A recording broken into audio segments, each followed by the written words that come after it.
একটা মানুষ মারা যাওয়ার পর যে কত অসহায়, মারা যাওয়ার আগ পর্যন্ত কেউ জানে না। এই জন্য মানুষ যখন সাকরাতুল মাউতের মধ্যে পড়ে যায়, যখন খাড়াতায়া ঘরের দরজার মধ্যে আজরাইল চলে আসে, আজরাইল আইসা ঘরের দরজা যখন দাঁড়ায়, আমি আগেই বলেছি আজরাইলের এক মুষ্টি মাটি সমান সমান কয় মন। এত বড় এক আজরাইল আপনার খাড়াতায়া ঘরের দরজার মধ্যে দাঁড়ায় যাবে, যার জীবনে এত বিশাল বড় মানুষ দেখেন নাই, এত বিশাল বড় ফেরেশতা কোনোদিন দেখেন নাই। পা হলো জমিনে আর মাথা থাকবে আসমানে। আমার নবী বলেন রূহ নেওয়ার সময় মানুষের যে একটা সাকরাতুল মউতের কষ্ট হয়, এটার আগেই কিন্তু সাকরাতুল মউতের কষ্ট শুরু হয়ে যায়। আজরাইল যখন তোমাকে ধাও মারবে, তখন দেখবা তোমার হাড্ডিগুলা খুলে গেছে, তোমার পায়ের রগগুলা ছিঁড়ে গেছে। ডাক্তার স্যালাইন দিবে, স্যালাইনের পানি পুশ করতে ডিসকানেক্ট হয়ে যাবে। ওই একটা মুহূর্ত আমার বাবার হয়েছে, আমার দাদার হয়েছে, আমারও হবে, আপনারও হবে। এমন ভাববেন না যে বাবার আগে আপনি মরবেন না। অনেক পোলাপান, একদম যুবক পোলাপান রাস্তার ভিতরে অ্যাক্সিডেন্ট হয়ে পড়ে থাকতে দেখা যায়। বন্ধু, মানুষ যখন মারা যাবে, আমার সমাজের ভিতরে আমরা কেমন মুসলমান হলাম, কাফনটা কেমনে কাটা লাগে আমরা জানি না। মসজিদের ইমাম সাহেব দেয় না কাফন কাটায়, গোসলটা কেমনে করাইতে হয় এটাও আমরা জানি না।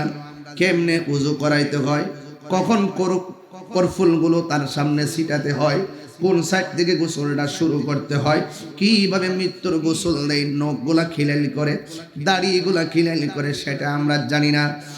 অথচ যারা গোসল করাবে এবং লাশকে যারা কাঁধের মধ্যে নিবে এবং কবরের মধ্যে যে দাফন করবি, আমি এখানে বসার পরে একটা বই হাতে নিলাম। হাতে নেওয়ার পরে আমি একটা হাদিস পাইলাম। হাদিসের মধ্যে আমার নবী বলতেছেন, ক্বালা রাসূলুল্লাহি সাল্লাল্লাহু তাআলা আলাইহি ওয়াসাল্লাম, মান গাসসালা মুসলিমান, যদি কোনো ব্যক্তি মুসলমান একজন আরেকজনকে গোসল করায় মারা যাওয়ার পরে, ফাকাতামা আলাইহি গফারা লাহুল্লাহু 40 মাররাতান, আল্লাহ রাব্বুল আলামিন তার জীবনে তার 40 বার গুনাহ মাফ করে। ও বন্ধুরে, যারা কই দাফন করার জন্য যারা কবর করে, কবর মান হাফার লাহু, হাফার মানে হলো গর্ত। যে ব্যক্তি কবরস্থানে যাইয়া মৃত ব্যক্তির জন্য কবর করবে, আমার নবী আপনার নবী বলেন, কয় আসকানাহু ইয়াহু ইলা ইয়াউমিল কিয়ামা, কিয়ামতের দিন আমার আল্লাহ রাব্বুল আলামিন ওই জান্নাতের মধ্যে বসবাস করাবে। জোরে কোন সুবহানাল্লাহ। এরপর বলতেছি, ওয়ামান কাফানাহু কাসাহুল্লাহু ইয়াউমাল কিয়ামাতি মিন সুন্দুসিন ওয়াস্তাবরাকাল জান্নাতা, আল্লাহর হাবিব বলেন, যারা ওই মাইয়িতকে কাফন করাবে, আজকে আমরা কাফন ধরতেও যাই না। আল্লাহর হাবিব বলে, উম্মত, যারা মাইয়িতকে কাফন পরাবে, আমার আল্লাহ তার জন্য স্বর্ণ দিয়া ড্রেস বানাইব। যেরকম কি দিয়া ড্রেস বানাবে? স্বর্ণ রেশমি কাপড়ে, স্বর্ণ খচিত রেশম দিয়া আমার আল্লাহ সুন্দর করে তার জন্য কাফন পরাবে, তার জন্য কাপড় বানাবে। তার মানে বোঝা গেল, গোসল করার সময় এক বদনা পানি দিয়ে তারা সহযোগিতা করবেন, কাফন পরানোর সময়, কাটার সময় এক সাইড দিয়ে ধরবেন, আবার কবর কুড়ার সময় দেখবেন, কবর কুড়ার সময় যায় মাঝে মাঝে তার সঙ্গে শরীক হবেন। আপনারা খারাতায়ার মানুষ, জবান খুলে বলুন, সওয়াব আছে না নাই? মুসলমানের ঘরে জন্মগ্রহণ করেছি, গোসলখানা যায় পেটের মধ্যে চাপ দিবেন। কিসে চাপ দিবেন? পেটের মধ্যে চাপ দিবেন। পেটের মধ্যে চাপ দেওয়ার পরে পায়খানা বের হতে পারে, মলমূত্র বের হতে পারে, টিস্যু দিয়ে গামছা দিয়ে পরিষ্কার করে দিবেন। ঘৃণা করবেন না। লাশটাকে নেওয়ার সময় কাঁধে তুলবেন, ঘৃণা করবেন না। আরে মুসলমানের ঘরে জন্মগ্রহণ করেছি বলেই তো বেশি গরম পানি দেয় না, বেশি ঠান্ডা পানি দেয় না। মৃত্যুর গোসলটা কুসুম গরম জল দিয়ে করা হয়, মায়া কইরা কাফনটা পরানো হয়, মায়া কইরা কাঁধের মধ্যে নেয়, মায়া কইরা কবরের মধ্যে শোয়ায়। কত মায়া, কত মায়া, কত মায়া। ও বন্ধুরে, এই পৃথিবীর বন্ধু বান্ধব সব তোমারে ভুলে যাবে, যেই মানুষটা মাঝে মাঝে টেহুর দিয়ে ক্রন্দন করে উঠবে, ওই মানুষটার নাম হলো জনম দুঃখিনী মা। ঘরের কোনায় বইয়া বইয়া তোমার জন্য কাঁদবে। মায়ের কান্দন যাবত জীবন,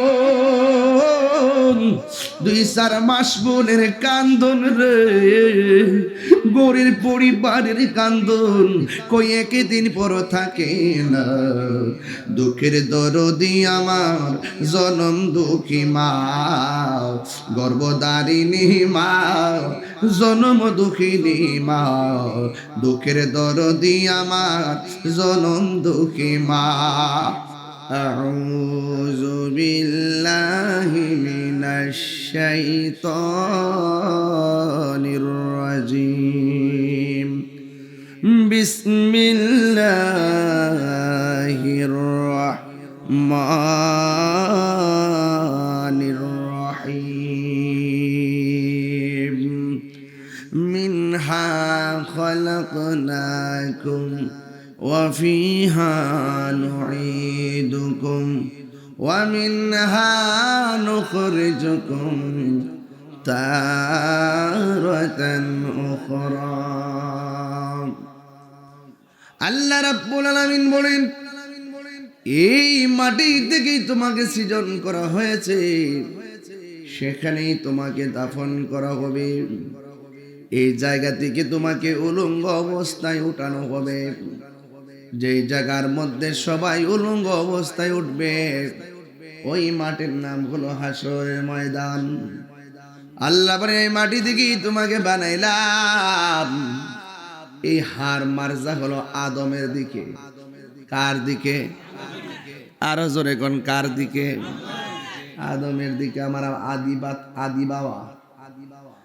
আল্লাহ ডাক দিয়া কয়, জিবরাইল জমিনের মধ্যে যাই এক মুষ্টি মাটি নিয়ে আসো। জিবরাইল আসলেন। মাটি জিগাই, জিবরাইল কেন আসছো? এসেছি মাটি নেওয়ার জন্য। মাটি দিয়া কি হবে? মাটি দিয়ে আল্লাহ প্রতিনিধি বানাবে, এই জমিনের মধ্যে প্রতিনিধি পাঠাবে। মাটির একটা অভিজ্ঞতা আছে। অভিজ্ঞতাটা হলো, মানুষকে এই দরার মধ্যে পাঠাইবার আগে জিন জাতিকে পাঠাইছিল। জিন জাতিরা আল্লাহর সঙ্গে অনেক নাফরমানি করেছে। এই জন্য মাটি ডাক দিয়া কয়, হ্যাঁ জিবরাইল, এই মাটি দিয়া কি সেই প্রতিনিধি বানাবে যেই প্রতিনিধি আমার বুকের মধ্যে চলে আল্লাহর সঙ্গে নাফরমানি করবে? আমি মাটিটা কোনোদিন মেনে নিতে পারবো না। জিবরাইল আলাইহিস সালাম মাটির কান্না দেইখা মায়া লেগে গেছে। জিবরাইল আলাইহিস সালাম ফিরে চলে গেছেন। আল্লাহ রাব্বুল আলামিন মিকাইল আলাইহিস সালামকে পাঠালেন। মিকাইল আলাইহিস সালাম মাটির কান্না দেখে মায়া লেগে গেল। আল্লাহ রাব্বুল আলামিন ইসরাফিল আলাইহিস সালামকে পাঠালেন। ওই ইসরাফিল আলাইহিস সালাম দুনিয়ার জমিনের মধ্যে আসলেন। আসার পরে ইসরাফিল আলাইহিস সালাম মাটির কান্না দেখে মায়া লেগে গেল। বন্ধুগণ, কি ভাষায় ওয়াজ করব? আমার আল্লাহ বলে, আজরাইল তুমি গিয়ে মাটি নিয়ে আসো। আজরাইল জমিনের মধ্যে আসলেন। আয়েশা মাটির বুকের মধ্যে হাত দিবেন, মাটি ডাক দিয়ে বলবে, আজরাইল। জিবরাইল ফিরে গেছে, মিকাইল ফিরে গেছে, ইসরাফিল আমার কান্না দেখে মায়ায় পড়ে গেছে। তুমি আজরাইল চলে যাও। আজরাইল কয়, না না, আমি যাইতে পারি না। মাটির কথা অমান্য কইরা মাটির মধ্যে একটা মুষ্টি মারছে। এক মুঠ মাটি সমান সমান 70 মন। জোরগণ কয় মন? হাতের মুঠের মধ্যে যদি 70 মন মাটি আটকায়, তাইলে ওই আজরাইলটা কত বড়? যার মাথার মধ্যে 7 সমুদ্র 13 নদীর পানি যদি ঢাইলা দেন, 1 ফোঁটা পানিও জমিনে পড়বে না রে। এত বিশাল বড় আজরাইল খাড়াতায় আয়েশা আমার মুরিদ আলামিনের আব্বাকে নিয়ে গেল। এত বড় আজরাইল আয়েশা খাড়াতায়ের কত মানুষের দাদাকে নিয়ে গেল। একদিন হইতো বা আমাকে নেওয়ার জন্য থাবা মারবে। আল্লাহ রাব্বুল আলামিন কয়, এ আজরাইল, সব ফেরেশতারা ফিরে এসেছে, তুমি এদিকে ফিরে আসো নাই, মাটি নিয়ে এসেছো। মাটির কান্না কি তোমার মায়া লাগে নাই? আবার আজরাইল কয়, ও আল্লাহ, মাটির কান্নায় আমাকে মন গলাইতে পারে নাই, কারণ হাজার মাটির কান্নার চাইতে আমার মাওলার হুকুমটাই আমার কাছে সবার বড়। আর জোরে জোরে কন্যা আল্লাহু আকবার। আল্লাহ ডাক দিয়া কয়, ও আজরাইল, মাটি কান্না করেছে, তোমার মন গলাতে পারে নাই। এই মাটি দিয়ে কিয়ামত পর্যন্ত যত মানুষ আমি বানাবো, এই পৃথিবীর মধ্যে যত মানুষ যাবে রে, ওই সব মানুষ যখন যাবে, সব মানুষ যখন যাবে, সন্তানের কাছে মা কাঁদবে, মায়ের কাছে সন্তান কাঁদবে। এ বন্ধু, স্লোগান দেন না, বাইরে নাকি চেমে চেমে দেন, নারায়ে তাকবীর দেন, নারায়ে তাকবীর, নারায়ে রিসালাত, কোরআন ফকির আগমন, শুভেচ্ছার স্বাগতম, গাজীপুরবাসীর পক্ষ থেকে, গাজীপুরবাসীর পক্ষ থেকে, যুব সমাজের পক্ষ থেকে লাল গোলাপ শুভেচ্ছা। সম্মানিত এলাকাবাসী, সম্মানিত এলাকাবাসী, ইতিমধ্যেই আমাদের মাঝে এসে উপস্থিত হয়েছেন আজকের মাহফিলের প্রধান অতিথি, প্রধান অতিথি, এই বুড়িচন্দ্রবন পাড়ার গণমানুষের নেতা, বুড়িচং উপজেলার 7 পাড়ার নির্বাচিত বিএনপির সভাপতি জনাব এটিএম মিজানুর রহমান সাহেব। আমরা সকলে বলি আলহামদুলিল্লাহ।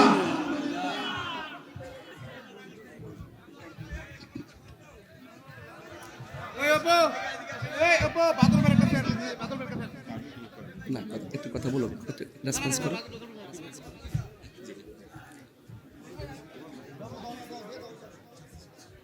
ঠিক আছে, thank you, thank you, thank you, সুন্দর। সকলে বলি আলহামদুলিল্লাহ। আমাদের আজকের মাহফিলের সম্মানিত প্রধান অতিথি, আপনাদের অত্যন্ত প্রিয় মানুষ, আমাদেরও প্রিয় মানুষ, বুড়িচং উপজেলা পরিষদের সাবেক chairman ATM Mizanur Rahman chairman ভাই, তিনি এসেছেন। আমার পক্ষ থেকে আন্তরিক অভিনন্দন, মোবারকবাদ জানাচ্ছি। আর আপনারা যারা এসেছেন সবাই আদবের সাথে নিরিবিলি একটু বসে বসে কথাগুলো শুনেন, একটু দুরূদ শরীফ পড়েন। আল্লাহুম্মা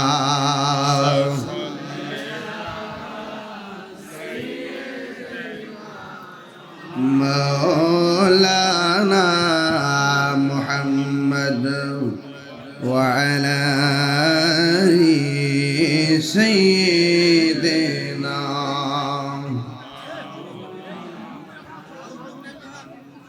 মহব্বতে বলেন আলহামদুলিল্লাহ। আমার বাবারা, যেই কথাগুলো আমি বলেছিলাম, এটা হলো আমাদের সৃষ্টি তত্ত্বের কথা। সৃষ্টির তত্ত্ব যদি আপনার হাতে না থাকে, আপনি নিজের দেহ তত্ত্বকে খুঁজে পাবেন না। আপনাকে দলিল হাতে থাকতে হবে, তাইলে জমিনের মালিকানা বুঝতে সহজ হবে। কথা কোন ঠিক কিনা? আল্লাহ ডাক দিয়া বলে, ও আজরাইল, জিব্রাইল ফিরে এসেছে, মিকাইলে ফিরে এসেছে, ইসরাফিলও ফিরে এসেছে, মাটি আনতে পারে নাই। তুমি মাটির কান্নায় তোমার হৃদয়কে বিগলিত করতে পারে নাই। এখন তুমি যে মাটি নিয়ে এসেছো, তোমার মন কি গলে নাই? আজরাইল আলাইহিস সালাম বলেন, ও আল্লাহ, হাজার মাটির কান্নার চাইতে আপনার হুকুমটাই আমার কাছে বড়। আপনারা জবান খুলে গন, আজরাইলের এক মুষ্টিতে কয় মন মাটি? এই আওয়াজে মানি না, জোরে বলুন। হাতটাকে ছোট না বড়? 7 সমুদ্র 13 নদীর পানি মাথায় ঢাললে পানি নিচে পড়ে। তাইলে আজরাইল কি বড় না ছোট? এত বিশাল বড় আজরাইল। আল্লাহ ডাক দিয়া কয়, আজরাইল রে, আমি আল্লাহ মাটি দিয়া আদম বানাবো। সুবহানাল্লাহ কয়, আমি আল্লাহ মাটি দিয়া আদম বানাবো। আদমের ঘর থেকে কিয়ামত পর্যন্ত আমি আল্লাহ সন্তান পাঠাবো। কিন্তু তুমি যেহেতু মাটির কান্না তোমাকে দিল গলাইতে পারে নাই, আমি আল্লাহ ওই মানুষগুলোর রূহকে কবজ করার দায়িত্ব আমি আল্লাহ তোমাকে দিয়ে দিলাম। এ বন্ধুগণ, এবার আল্লাহ বলে, ও ফেরেশতারা আদম বানাও। আদম বানানো শুরু হয়ে গেল। কোরআন হাদিস খুলে দেখো, আদম তো সামান্য নয়। কোরআন হাদিস খুলে দেখো, আদম তো সামান্য নয়। যাইয়া দেখো পাক কোরআনে সূরাতু আল বাকারাতে বলিয়াছেন পাক যাতে, বলিয়াছেন পাক যাতে আদম হাওয়া হইতে জুদা নয়। কোরআন হাদিস খুলে দেখো, আদম তো সামান্য নয়। জোরে জোরে কি আল্লাহু আকবার বলা যাবে না? যাইয়া দেখো পাক কোরআনে সূরাতু আল মায়েদাতে, যাইয়া দেখো পাক কোরআনে সূরাতু আল মায়েদাতে বলিয়াছে পাক যাতে, বলিয়াছেন পাক যাতে রাসূল খুদা হইতে জুদা নয়। কোরআন হাদিস খুলে দেখো, আদম তো সামান্য নয়। প্রশ্ন একটা দাঁড়ায় গেছে, প্রশ্ন একটা দাঁড়ায় গেছে, বলবো? আল্লাহ কয়, আমি প্রতিনিধি পাঠাবো, মাটি আনো। মাটি দিয়ে আমি আল্লাহ আদম বানাবো। এখন প্রশ্ন হলো, আল্লাহ দুনিয়াতে প্রতিনিধি পাঠাবেন, আদম বানাবেন, মানুষ বানাবেন, তাইলে বোঝা যায় প্রথম মানুষ আদম। এবার আসেন আমার নবীর তথ্যে কি আছে। নবী কয়, কুনতু নাবিয়্যা ওয়া আদামু বাইনা রূহি ওয়াল জাসাদ। কুনতু নবী, হাদিসটা মুতাওয়াতির। হাদিসটা কি মুতাওয়াতির? চারটা যেমন সত্য, কেউ অস্বীকার করতে পারবে না। ইউনিভার্সাল ট্রুথ বলে যেটাকে, ইউনিভার্সাল ট্রুথ। হাদিসে মুতাওয়াতির হুকুম হলো, এই হাদিসটাকে অস্বীকার যারা করবে তারা কাফের হয়ে যাবে। কথা বলেন ঠিক কিনা বলেন? ভাই আপনার কথা বলে আমি ওয়াজ করতে পারবো তো ভাই?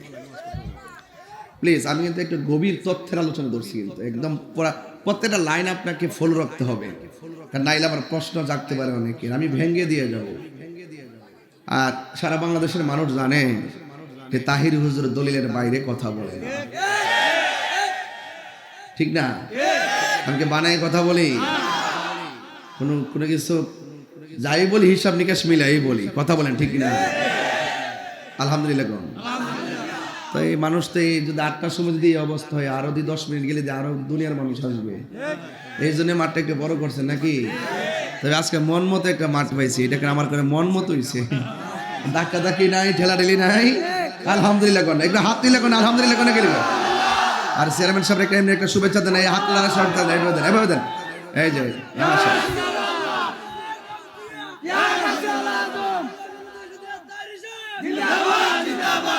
আলহামদুলিল্লাহ গণ সবাই আমার সাথে বলেন লা ইলাহা, ভালো লাগে লা ইলাহা, লা জুরে লা ইলাহা, লা বলি নামাজ রোজা সাইরো না, তোমার মা বাবার খেদমত ভুইল না, আমার নবীর দুরূদ সাইরো না, ভাইরে নবীর আমার নূর নবীকে ভুইল না, লা ইলাহা, ভালো লাগে লা ইলাহা, লা ইলাহা ইল্লাল্লাহু মুহাম্মাদুর রাসূলুল্লাহ সাল্লাল্লাহু আলাইহি ওয়াসাল্লাম। জোরে জোরে কি আল্লাহু আকবার বলা যাবে না? আল্লাহ বলে, ও ফেরেশতারা আদম বানাও। বানানো শুরু হয়ে গেছে। এর মানে প্রমাণ হয়ে প্রথম মানুষ আদম, প্রথম হলো আদম। হ্যাঁ ঠিক আছে, কিন্তু হাদিস শরীফের মধ্যে আমার নবী কয়, নবীজিকে প্রশ্ন করা হয়, নবী গো নবী, আপনি কোন দিন থেকে নবী? প্রশ্নটা কি সাধারণ না অসাধারণ? মাতা ওয়াজাবাত লাকান নবুয়ত, কখন আল্লাহ আপনাকে নবুয়তের উপরে সাব্যস্ত করেছেন? আমার নবী বলে, যখন তখন নাই। যখন কখন নাই তখনই আমি নবী। কুনতু নাবিয়্যা ওয়া আদম বাইনাল মাই ওয়াত তিন। আদম যখন মাটি এবং পানির মধ্যে গড়াগড়ি করে, আদমের দেহ নাই রূহ নাই, তখন থেকে নয়, আরো 1000 বছর নয়, আমি আল্লাহর দরবারে নবী হিসাবে ছিলাম। এই হাকিকতের ওয়াজগুলা সুন্নিরা বেশি করে।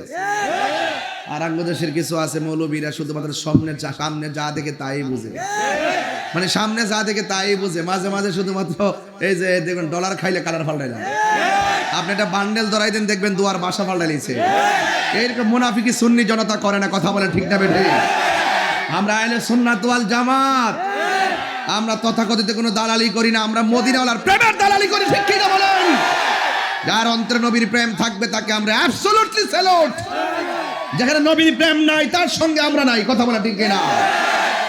গতকাল দেখছি একজন বলতেছে, আমার চেয়ারম্যান ভাইরে মনে করতে মিজান ভাইরে বলতে হয়, একজন বলতেছে কয় আল্লাহ আমাকে এত মর্যাদা দিছে, আসমানের সূর্য আমার লেগে দাঁড় করে রাখবে। বুঝতেছেন না ব্যাপারটা? তাহলে এই সমস্ত অবান্তর কথা তো আমরা ধর্ম দ্বারা গবেষণা করি, আমরা মনে করি এই বক্তব্যগুলো অমার্জিত, অগ্রহণযোগ্য, কথা বলেন ঠিক কি না? এজন্য শুধুমাত্র যা চোখে দেখেন তাই না, এটার বাহিরে আরো অনেক কিছু আছে, আছে কি না বলেন? আল্লাহ রাব্বুল আলামিন গো বন্ধু, আল্লাহ ডাক দিয়ে কয়, আল্লাহ রাব্বুল আলামিন বলেন আদম বানাও। সুবহানাল্লাহ কথা কি লেখা? আল্লাহ রাব্বুল আলামিন ডাক দিয়ে কয় আদম বানাও। পায়ের তলা থেকে গলা পর্যন্ত আদমের নকশা বানাইছে। জোরে জোরে কি সুবহানাল্লাহ বলা যাবে না? আদম আলাইহিস সালাম হলো আমাদের আদি পিতা, কথা বলেন ঠিক কি না? আমাদের কি পিতা? আমাদের আদি পিতা। আমার বাপের খবর যদি না জানি তাহলে সৃষ্টির তত্ত্ব আমরা বুঝবো না। এই জন্য সন্তান মানে বাপের খবর নিবে, সন্তান আদর্শ সন্তান মায়ের খবর নিবে। আমার বাবা হলো জন্মদাতা বাবা, আর আদম আলাইহিস সালাম হলো আদি বাবা, আর ইব্রাহিম আলাইহিস সালাম হলো জাতির বাবা, আর আমার নবী হলো রুহানি বাবা। জোরে কোন ঠিক কি না? একজনে কয় আম গাছ আমি ধরে, জাম গাছে জাম ধরে, ছাগলের ঘরে ছাগল হয়, মানুষের ঘরে তো মানুষই হয়। নবী তো মানুষের ঘরে হয়েছে, তাই নবী আমরার মতোই মানুষ। তা আমি একটু তারে স্মরণ করে দিতে চাই, বাতিজা তুমি যে কইলা মানুষের ঘরে হইলে মানুষ হয়, তাহলে আদম নবী কোন মানুষের ঘরে হয়েছে দলিল দেয়। আমি কইছি না সোজা উত্তর দিয়া শরীয়ত দিয়া কিছু পাইতেন না? এই বেটা, আদম নবীর বাপের নাম কি বল? মা হাওয়ার মায়ের নাম কি বল? হযরত ঈসা রুহুল্লাহর আব্বার নাম কি বল? তার মানে প্রমাণ হলো বাপ মা ছাড়াও আল্লাহ সন্তান দিতে পারে, মানুষ বানাইতে পারে, বাপ ছাড়া পারে, মানুষ দিয়েও পারে। এই জন্য সব কিছুর কারিগর রব।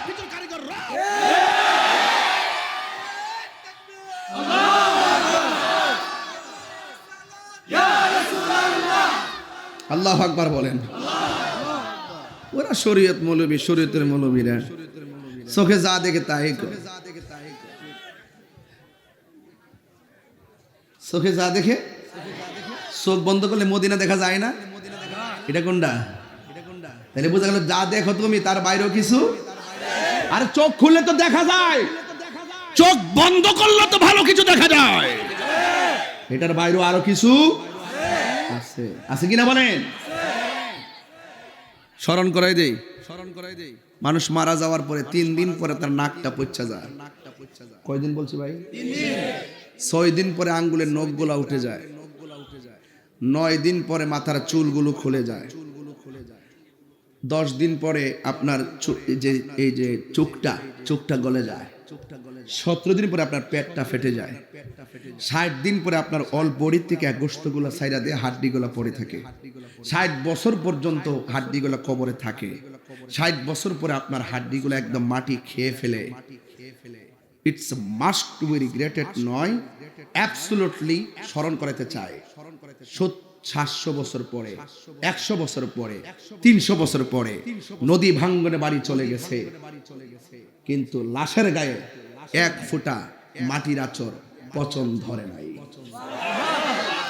এক দলিলে পাইলাম সব পচে গেল, আরেক দলিলে তার গায়ে কিছু স্পর্শ করে নাই। আরে বাবা, দেহের মধ্যে এত প্রসাদনী ব্যবহার করি, এই দেহ মাটির সঙ্গে মিশে যাবে। কখন মিশে যাবে? যদি আপনার আত্মা, এই আত্মা যদি ঠিক না থাকে, রূহ যদি ঠিক না থাকে, কলব, রূহ, সর, খফি, আফা, নফস, আতশ, খাক, বাত সবকিছু সাধন করতে পারলে এই রূহটা যখন পবিত্র থাকে, কাল্প যখন পবিত্র থাকে, আপনি যখন কাল্পকে শুদ্ধ রাখবেন, এই দেহের ভিতরে পচন ধরবে না। যার কাল্প ঠিক থাকে না, দেহের পূজা করলেই কবরে গিয়ে শান্তি পাওয়া যাবে না। রাইট? কথা কি রাইট? তার মানে বোঝা গেল, একটা হলো বান্দা আর একটা হলো বন্ধু। বান্দার বন্ধু কি এক জিনিস? আমরা খাইলে গায়ে শক্তি পাই কি না? আর কলবের একটা খাদ্য আছে। আমরা যে জিকির করি, তখন এই জিকির নিয়ে অনেকে রং তামসা করে, অনেক বাজে কথা বলে, এডিটিং করে বাজনা ঢুকায়, আমাদেরকে প্রশ্নবিদ্ধ করে রাষ্ট্রযন্ত্রের কাছে আমাদেরকে পুরো রাষ্ট্রযন্ত্র থেকে -4 রাখা হয়েছে। কিন্তু রাষ্ট্রযন্ত্রের ঘুম ভেঙে যাবে আহলুস সুন্নাত ওয়াল জামাত বানের জলে ভেসে আসা কচুরি পানা নয়। এটা পরিষ্কার ভাষায় বলে দিলাম, এই দেশ আল্লাহর ওলিদের দেশ। আল্লাহর ওলি আল্লাহর বিরুদ্ধে অবস্থান নিয়ে এই দেশে স্থায়ী হবে না। কথা বলেন ঠিক কিনা বলেন? এক বাউল শিল্পী আল্লাহর ব্যাপারে বেয়াদবি করেছে, আমরা এটা বলছি বেয়াদবি করেছে, ঠিক কিনা বলেন? আরে বাউল শিল্পী আল্লাহর সঙ্গে বেয়াদবি করেছে, আমরা বলেছি হ্যাঁ অবশ্যই এটা বেয়াদবি, তাকে তওবা করতে হবে। কিন্তু এর পাশাপাশি আরেকটা কথা বলতে চাই, এই বাউল শিল্পীর অন্তরালে আরো ছদ্মবেশী মাওলানা বেশে অনেক বাউল আছে যারা নবীর বিরুদ্ধে কথা বলে, ওলির বিরুদ্ধে কথা বলে, আল্লাহর সাথে বিরোধিতা করে। এদেরকেও সেই আইনের আওতায় আনতে হবে। কথা বলেন ঠিক কিনা বলেন? আল্লাহু আকবার, ইয়া রাসূলুল্লাহ, ইয়া রাসূলুল্লাহ, হুশিয়ার সাদা, জিন্দাবাদ জিন্দাবাদ, আল্লাহু আকবার, জোরে বলুন। আমি ওইটা বোঝাচ্ছি না, আমি বলছি আমরা যা দেখি তার বাইরেও কিছু, বলেন না, তার বাইরেও কিছু। এটার নাম হাকিকত। এটার নাম কি? আপনি মার পেট থেকে আসছেন, শুধু আসমান দেখছেন, জমিন দেখতেছেন, রাইট? কিন্তু এর বাইরে কোথায় ছিলাম এটা কি মনে আছে? অস্বীকার করতে পারবেন? ওই যে আছে, অস্বীকার করতে পারবো না। এটা অদৃশ্য, এটা হাকিকত, এটা মানার নাম ঈমান। আপনি কি এমনি হয়ে গেছেন? আল্লাহ রাব্বুল আলামিন বলেন, আমি কি খুব বেশি চিল্লাইতেছি নাকি আজকে? মানে বেশি আমি কি বেশি চিল্লাইতেছি না? যে কথা না কইলে একবারে নয়, এটা তো বলতে হয়। আমারও আসলে 1-এর ভিতরে 5, 1-এর ভিতরে 5। এখানে সব খাওন পাইবেন, শুধু এক কপার করে খাওন না, সব খাওন পাইবেন। মারহাবা, জোরে কোন আল্লাহ কবুল করুক, আমিন। আল্লাহ ডাক দিয়া কয়, ফেরেশতারা আদম, মনে আসেনি? ফেরেশতারা মায়ের তলা থেকে গলা পর্যন্ত বানাইলেন। আল্লাহ বলে, রাখ রাখ, চেহারাটা আমি আল্লাহ নিজের হাতে ডিজাইন করব। চেহারাটা দেখেন তো, মিজান ভাইয়ের চেহারা, আমার চেহারা, আবার বাজির চেহারা, আমরা একসঙ্গে 4টা টেবিলের মধ্যে 4 চেয়ারে 4 জন বসা নাকি? নাক কিন্তু ঠিকই আছে, ঠোঁট কিন্তু ঠিকই আছে, চোখও ঠিক আছে, কিন্তু একজনের সাথে আরেকজনের মিলে ওহ কত অপরূপ, কত অপরূপ। সুবহানাল্লাহ কোন? সাধারণ কথা না, এটা অনেক কঠিন ব্যাপার। গভীর মনোযোগ। হে যুবক, আল্লাহ কই রাখ রাখ, খলাকতু বিয়াদাইয়া, আমি আল্লাহ আদমের আমি আল্লাহ মানুষের চেহারাটাকে নিজের হাত দিয়ে বানাইছি। ফি আই সূরাতিম মা শাআ রাক্কাবাক, আমি আল্লাহ যেমন ভাবে চাইছি এমন ভাবে আমি আল্লাহ আদম বানাইছি। জোরে জোরে কি সুবহানাল্লাহ বলা যাবে না? এই মুখের ভিতরে জিহ্বা আছে না নাই? আমি বাহিরে থুতু ফেললাম,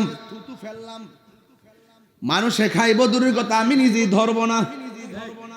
অথচ আমার আল্লাহ মুখের ভিতরে থুতু দিয়া জিহ্বাটা এমন জিন্দা রাখছে, থুতু না থাকলে গলা শুকায়া মানুষ মারা যাইতো। কথা কোন ঠিক কিনা? এই পাগলা, থুতুরে ঘৃণা করিস না, থুতু দিয়া উপকারও এটা স্বীকার করতে হবে। এটার বাইরে আরো কিছু আমি এটি বুঝতে চাইতেছি, এটার বাইরে কিছু সব জায়গায় ফতোয়া দিস না পাগলা, সমস্যা আছে।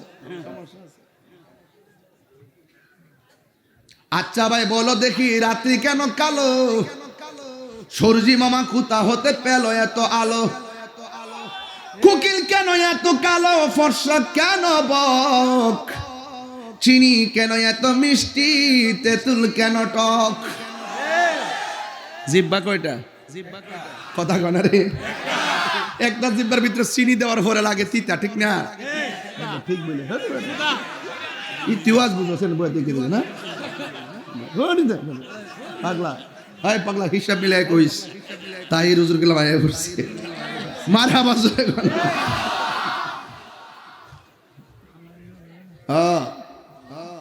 চিনি দিলে লাগে কি? আরো জোরে। তেঁতুল দিলে? তেঁতুল দিলে? জিহ্বা কয়টা? মরিচ দিলে? মরিচ দিলে? হাই রে তারা রঙের বেরঙ্গের একটা নয়, আমি পেয়েছি 69টা স্বাদ যিনি অনুভব করায়, তিনি কেউ না।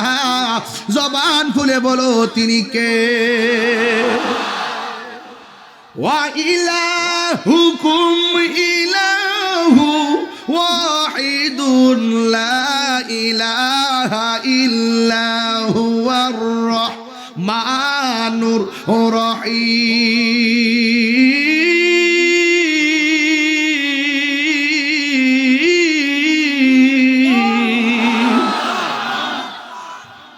অনেকগুলা স্বাদ অনুভব করাইছে কে? আল্লাহ বলে, ও বান্দা, ও ফেরেশতারা, আমি আল্লাহ ডিজাইন করব। আল্লাহ রাব্বুল আলামিন ডিজাইন করলেন সোজা দাঁড়াইস, সুবহানাল্লাহ। ভিতরে রূহ দিছে, আল্লাহ এত অন্ধকার লাগে থাকতাম না, আবার দিছে। ওরে আল্লাহ এত অন্ধকার লাগে আর থাকতে পারবো না। তৃতীয়বার যাওয়ার পরে কো আল্লাহ এত সুন্দর জায়গা আর বাইরেতাম না। সাথে সাথে আদম নবী একটা হাসি দিছে। কি দিছে? হাসি দেওয়ার পরে এখন আমরা যখন ছাত্র জীবনে ছিলাম, মেশকাতুল মাসাবি যখন পড়তাম, একটা প্রশ্ন আসছিল আমাদের পরীক্ষায় যে আদম আলাইহিস সালামের প্রথম বাক্য কি? আলহামদুলিল্লাহ। প্রথম বাক্য কি? এই যে আদম নবীর রূহ দেওয়ার পরে প্রথম হাসি দিছে, এই হাসি এখনো আছে না নাই? বাপের হাসি ছিল বিদায়, পোলাপানো হাসি পাইছে। বাপে বলছে আলহামদুলিল্লাহ। কিয়ামত পর্যন্ত হাসি দিলে পড়বে কি? আর ওদের গান কি পড়বে? এই জন্য যুবক, আদম আলাইহিস সালামকে আমার আল্লাহ বানাইয়া বেহেশতের ভিতরে ঢুকাইয়া কয়, ইয়া আদম উসকুন আনতা ওয়া জাওজুকাল জান্নাহ। ও আদম, তুমি জান্নাতের মধ্যে বসবাস করো। খবরদার ওই যে গন্ধম ফলটা আছে এটা কিন্তু খায়ও, যে মেজে মুক্ত খাইয়া লাইছো।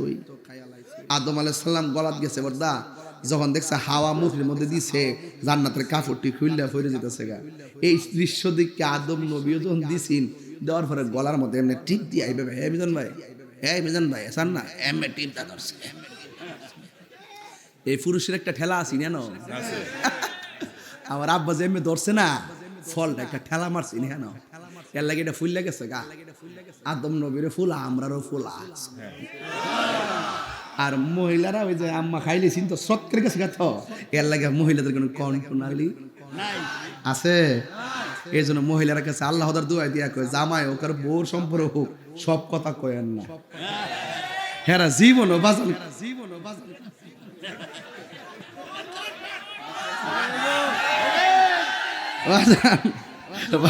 বাজান কি যে খেলা আল্লাহ পাক প্রেমের খেলা খেলাইছে। প্রত্যেকটা সৃষ্টির পিছনে একটা রহস্য আছে না নাই? যাক, পাঠাইছে আল্লাহ দুনিয়াতে। কোথায় পাঠাইছে? ওই যে কইছে খাইস না, খাইছে। আল্লাহ কইছে হবে না, বাইরে যাও। আদম আলাইহিস সালাম পাঠাইছে শ্রীলঙ্কা। আদম আলাইহিস সালাম প্রথম পাঠাইছে কোন দেশ? শ্রীলঙ্কা। আর মা হাওয়ারে পাঠাইছে জেদ্দা। একজন এই প্রান্তে, আরেকজন, আর কাহারোর সাথে কাহারো কোনো দেখা। শেষ পর্যন্ত আদম আলাইহিস সালাম আল্লাহর কাছে অনেক তওবা কান্নাকাটি করছে, রব্বানা যালামনা আনফুসানা ওয়া ইন লাম তাগফির লানা ওয়া তারহামনা লানাকুনান্না মিনাল খাসিরিন। এরপরে লাস্টে বলছে, আল্লাহ তুমি আমার এত ডাকলাম, তুমি আমারে মাফ করলা না, তবে তুমি তোমার বন্ধু নবীর উসিলায় মাফ করে দাও। আল্লাহ কয়, আদম কাইফা আরাফতালে মোহাম্মদ, তুমি নবীরে কেমনে চিনছো?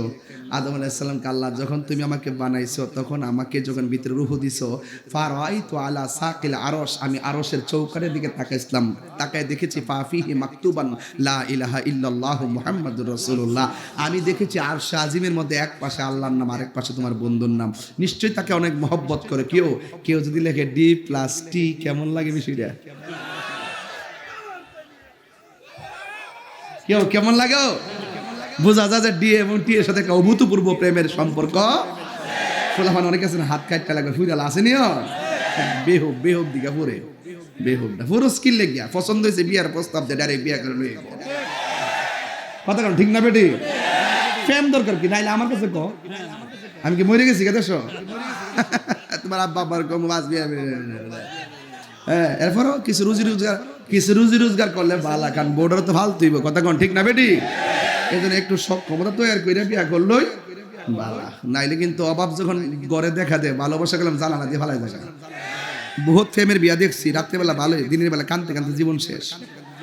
আবার কিছু কিছু ফুল আমার আছে, বিয়া সাথে না হইলে এক রশির মধ্যে লাগাই, হ্যাঁ ওই মেন্ডা গাছের উপরে ওঠে, বরং গাছের উপরে ওঠে, আম গাছের উপরে ওঠে, ওইটা আমাদের একটা রশি লাগায়, হ্যাঁ আমাদের একটা লাগায়, ও ডাইলের মধ্যে ফিটিং করে রাখো। তোমাকে জানে বাঁচবো না।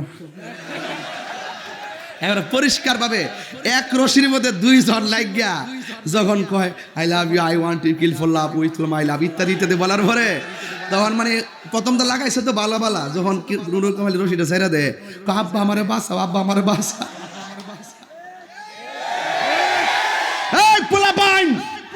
আল্লাহর কুরআন বুকে নিয়ে বলো, জীবনে যতদিন বেঁচে থাকবো আত্মহত্যা করবো না। কথা বলেন ঠিক কিনা?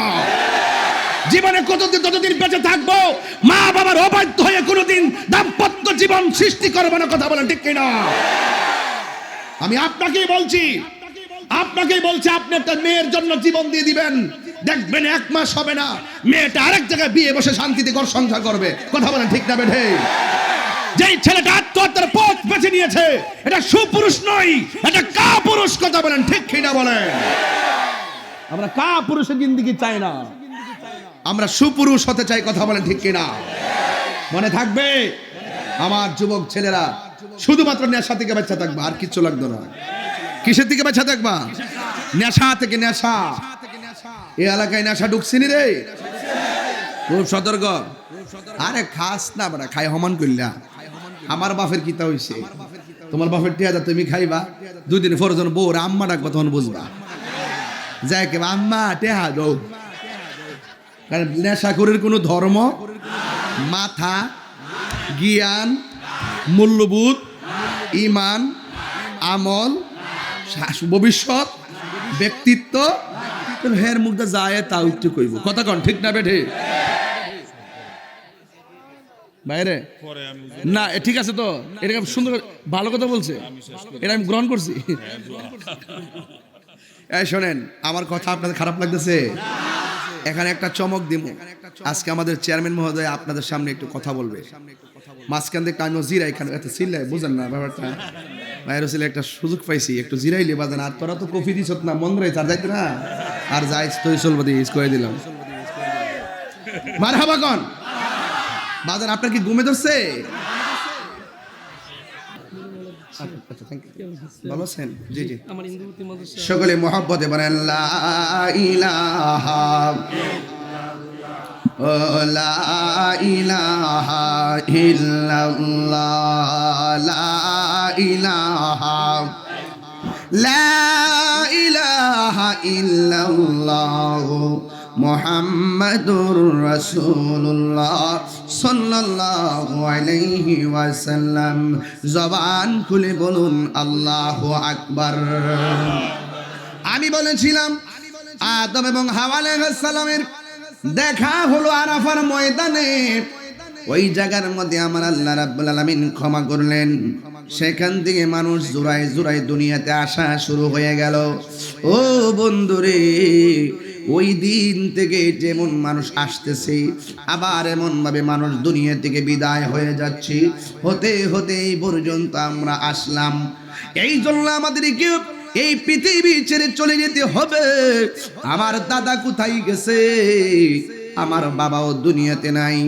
আমার বাবা কবরে চলে গেল আলামিন সে তার আব্বাকে হারাইলো মিজান ভাই তার আব্বাকে হারালো এমন ভাবে যারা বাবা মাকে হারালো হারায়া চির এতিম হয়ে আমরা যারা এসেছি একদিন আমাদের জন্যও ওই আদার কবর ডাকতেছে আর আজরাইল আসার জন্য প্রস্তুতি নিচ্ছে বন্ধু একটা মানুষ মারা যাওয়ার পর যে কত অসহায় মারা যাওয়ার আগ পর্যন্ত কেউ জানে না এই জন্য মানুষ যখন সাকরাতুল মাউতের মধ্যে পড়ে যায় যখন খারাতায়া ঘরের দরজার মধ্যে আজরাইল চলে আসি আজরাইল আইসা ঘরের দরজা যখন দাঁড়ায় আমি আগেই বলেছি আজরাইলের এক মুষ্টি মাটি সমান সমান কয় মন এত বড় একটা আজরাইল আপনার খারাতায়া ঘরের দরজার মধ্যে দাঁড়ায় যাবে যার জীবনে এত বিশাল বড় মানুষ দেখেন নাই এত বিশাল বড় ফেরেশতা কোনোদিন দেখেন নাই পা হলো জমিনে আর মাথা থাকবে আসমানে আমার নবী বলেন রূহ নেওয়ার সময় মানুষের যে একটা সাকরাতুল মউতের কষ্ট হয় এটার আগেই কিন্তু সাকরাতুল মউতের কষ্ট শুরু হয়ে যায় আজরাইল যখন তোমাকে ধাও মারবে তখন দেখবা তোমার হাড্ডিগুলা খুলে গেছে তোমার পায়ের রগগুলা ছিঁড়ে গেছে ডাক্তার স্যালাইন দিবে স্যালাইনের পানি পুশ করতে ডিসকানেক্ট হয়ে যাবে ওই একটা মুহূর্ত আমার বাবার হয়েছে আমার দাদার হয়েছে আমারও হবে আপনারও হবে এমন ভাববেন না যে বাবার আগে আপনি মরবেন না অনেক পোলাপান একদম যুবক পোলাপান রাস্তার ভিতরে অ্যাক্সিডেন্ট হয়ে পড়ে থাকতে দেখা যায় বন্ধু মানুষ যখন মারা যাবে আমার সমাজের ভিতরে আমরা কেমন মুসলমান হলাম কাফনটা কেমনে কাটা লাগে আমরা জানি না মসজিদের ইমাম সাহেব যায় না কাফন কাটায় গোসলটা কেমনে করাইতে হয় এটাও আমরা জানি না কেমনে উযু করাইতে হয় কখন করফুলগুলো তার সামনে ছিটাতে হয় কোন সাইড থেকে গোসলটা শুরু করতে হয় কিভাবে মৃত্যুর গোসল দেয় নখগুলা খিলালি করে দাড়িগুলা খিলালি করে সেটা আমরা জানি না অথচ যারা গোসল করাবে এবং লাশকে যারা কাঁধের মধ্যে নিবে এবং কবরের মধ্যে যে দাফন করবি আমি এখানে বসার পরে একটা বই হাতে নিলাম হাতে নেওয়ার পরে আমি একটা হাদিস পাইলাম হাদিসের মধ্যে আমার নবী বলতেছেন ক্বালা রাসূলুল্লাহ সাল্লাল্লাহু তাআলা আলাইহি ওয়াসাল্লাম মান গাসসালা মুসলিমান যদি কোনো ব্যক্তি মুসলমান একজন আরেকজনকে গোসল করায় মারা যাওয়ার পরে ফাকাতামা আলাইহি গফারা লাহুল্লাহু 40 মাররাতান আল্লাহ রাব্বুল আলামিন তার জীবনে তার 40 বার গুনাহ মাফ করে আজকে করছে আবার এক বছর পরে এইভাবে আল্লাহর মর্জি মতো 40 বার গুনাহ মাফ করে আর হুজুর কোন সুবহানাল্লাহ এরপরে বলা হয়েছে ওয়া মান হাফারা লাহু ফাআজরাহু আজরা আলাইহি কা আজরিন মিসকিন আসকানাহু ইয়াহু ইলা ইয়াউমিল কিয়ামা যারা কবরস্থানে যাইয়া লাশটারে দাফন করবে আল্লাহ রাব্বুল আলামিন হাবিব বলতেছেন যারা মাইয়িতকে দাফন করবে ও বন্ধুরে যারা কই দাফন করার জন্য যারা কবর করে কবর মান হাফারালাহু হাফার মানে হলো গর্ত।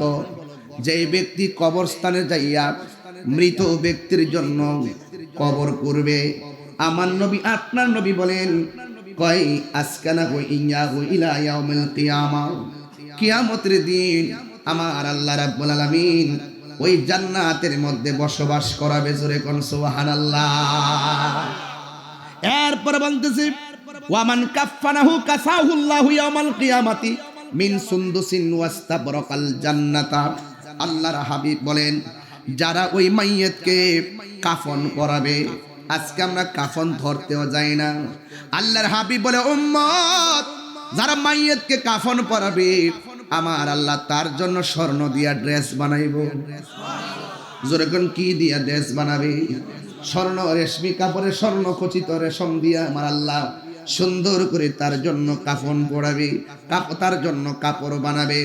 তার মানে বোঝা গেল গোসল করার সময় এক বদনা পানি দিয়ে তারা সহযোগিতা করবেন, কাফন পরানোর সময় কাটার সময় এক সাইড দিয়ে ধরবেন, আবার কবর কুড়ার সময় দেখবেন, কবর কুড়ার সময় যায় মাঝে মাঝে তার সঙ্গে শরীক হবেন। আপনারা খারাতায়ার মানুষ, জবান খুলে বলুন সওয়াব আছে না নাই? মুসলমানের ঘরে জন্মগ্রহণ করেছি, গোসলখানা যায় পেটের মধ্যে চাপ দিবেন। কিসে চাপ দিবেন? পেটের মধ্যে চাপ দিবেন। পেটের মধ্যে চাপ দেওয়ার পরে পায়খানা বের হতে পারে, মলমূত্র বের হতে পারে, টিস্যু দিয়ে গামছা দিয়ে পরিষ্কার করে দিবেন। ঘৃণা করবেন না। লাশটাকে নেওয়ার সময় কাঁধে তুলবেন, ঘৃণা করবেন না। আরে মুসলমানের ঘরে জন্মগ্রহণ করেছি বলেই তো বেশি গরম পানি দেয় না, বেশি ঠান্ডা পানি দেয় না। মৃত্যুর গোসলটা কুসুম গরম জল দিয়ে করা হয়, মায়া কইরা কাফনটা পরানো হয়, মায়া কইরা কাঁধের মধ্যে নেয়, মায়া কইরা কবরের মধ্যে শোয়ায়। কত মায়া, কত মায়া, কত মায়া। ও বন্ধুরে, এই পৃথিবীর বন্ধু বান্ধব সব তোমারে ভুলে যাবে। যেই মানুষটা মাঝে মাঝে টেহুর দিয়ে ক্রন্দন করে উঠবে, ওই মানুষটার নাম হলো জনম দুঃখিনী মা। ঘরের কোনায় বইয়া বইয়া তোমার জন্য কাঁদবে। মায়ের কান্দন যাবত জীবন, 2-4 মাস বোনের কান্দন রে, গরিব পরিবারের কান্দন কই একদিন পর থাকে না। দুঃখের দরদি আমার জনম দুঃখী মা, গর্ভধারিণী মা, জনম দুঃখিনী মা। দুঃখের দরদি আমার জনম দুঃখী মা। মার কান্দন সারা জীবন পুলা পান্ডে হারাইয়া পাগল হয়ে যায়। এই জন্য আমার যুবক ভাইয়েরা, একদিন কবরে চলে যেতে হবে। কবর মাটিটা বড় সাংঘাতিক। বেনামাজি হইয়া কবরে গেলে মাটি চাপা মারবে। মা বাবার মনে কষ্ট দিয়া গেলে হাসরের ময়দানে গায়ের ভিতরে আগুনের শিকল পরাইয়া দেওয়া হবে। হ্যাঁ বন্ধু, আমি তাহিরি ওয়াজ যদি 30 সেকেন্ডের জন্য ভালো লেগে থাকে, আল্লাহর ওয়াস্তে জীবনে কোনোদিন নেশা করবেন না, জীবনে কোনোদিন নবীর বিরুদ্ধে কথা বলবেন না, জীবনে কোনোদিন ওলি আল্লাহর বিরুদ্ধে কথা বলবেন না, জীবনে কোনোদিন মা বাবার মনে কষ্ট দিবেন না। যার নাই সে বুঝে বাবাকে হারা ব্যথা কত। আমি বাবারে হারাইছি। আজকেও কিন্তু ঢাকায় একজন মানুষের বাবার কবর আমি জানাজার নামাজ পড়েছি। এ বন্ধু, ওই বাবা মার যে বিদায় দেয় তার মনটা মানে না। এই জন্য আমি প্রায় মাহফিলের মধ্যে বলি, বাবা গো বাবা, বাবা গো বাবা, বাবা তুমি কেমন আছো ছোট মাটির ঘরে, তোমার কথারি দই মাঝে পড়ছে বারে বারে।